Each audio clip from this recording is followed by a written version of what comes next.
लोग कहते हैं कि परिवार साथ हो तो दुनिया भर की खुशियां मिल जाती है, लेकिन अगर परिवार ही मतलबी हो तो जीवन की हर खुशियां छिन जाती है। इंसान तब तक सहन करता है जब तक उसकी सहन करने की क्षमता होती है। उसके बाद वो ना तो रिश्तों को जरूरी समझता है और ना ही अपनों को।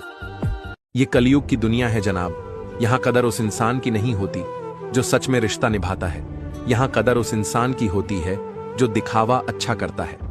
मन में बुराई रखने से बेहतर है कि स्पष्ट रूप से मुंह पे कह दीजिए, बेशक रिश्ते कम रहेंगे मगर सच्चे रहेंगे। दीपक को घी तब चाहिए जब वो जल रहा हो, बुझने के बाद घी डालना व्यर्थ है। उसी प्रकार इंसान की कद्र समय रहते कर लीजिए, वक्त जाने पर अफसोस करना व्यर्थ है। गलतियां तो बहुत हुई जिंदगी में, लेकिन जो गलती लोगों को पहचानने में हुई उसका अफसोस सबसे ज्यादा है। जब बुरे दिन आते हैं तो बुद्धि भी घास चरने चली जाती है। इंसान चाहकर भी सही निर्णय नहीं ले पाता है। इसलिए तो कहा जाता है कि इंसान बुरा नहीं होता, उसका वक्त बुरा होता है।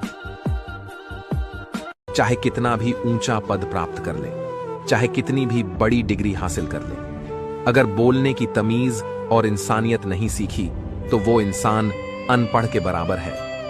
औरत मां हो तो सम्मान दीजिए, बीवी हो तो इज्जत दीजिए, बहन हो तो स्नेह दीजिए, अगर बेटी हो तो गर्व कीजिए और अजनबी हो तो सुरक्षा दीजिए। जिसका दिल साफ होता है ना, वो हर जगह ठुकराया जाता है, चाहे फिर वो घर में हो चाहे बाहर हो।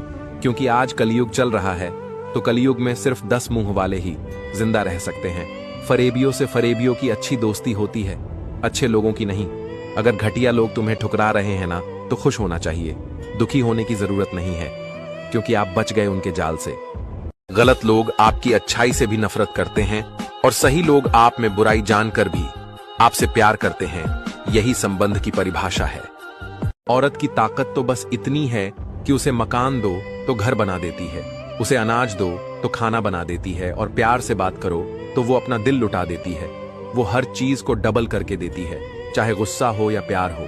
यदि आप अपने घर में शेर बनकर रहेंगे तो निश्चित ही आपकी पत्नी दुर्गा बनकर आप पर सवारी करेगी, किंतु यदि आप अपने घर में नारायण बनकर रहेंगे तो निश्चित ही आपकी पत्नी लक्ष्मी बनकर साथ रहेगी। घर बर्बाद होने के 2 मुख्य कारण। पहला, सास हर दिन फोन पर अपनी बेटियों को अपने बेटे बहू की एक एक खबर पहुंचाती है। बदले में बेटी अपनी मां को बहू से लड़ने के नए नए टोटके बताती है। और दूसरा, बहू हर दिन घंटों तक अपने मायके वालों को ससुराल के सारे भेद देती है तथा अपने छोटे बड़े दुख को बड़ा चढ़ाकर बताती है। बदले में मायके वाले बेटी को दुखियारी समझकर उसका खुला समर्थन करते हैं और उनके बीच पिसता सिर्फ और सिर्फ पुरुष है।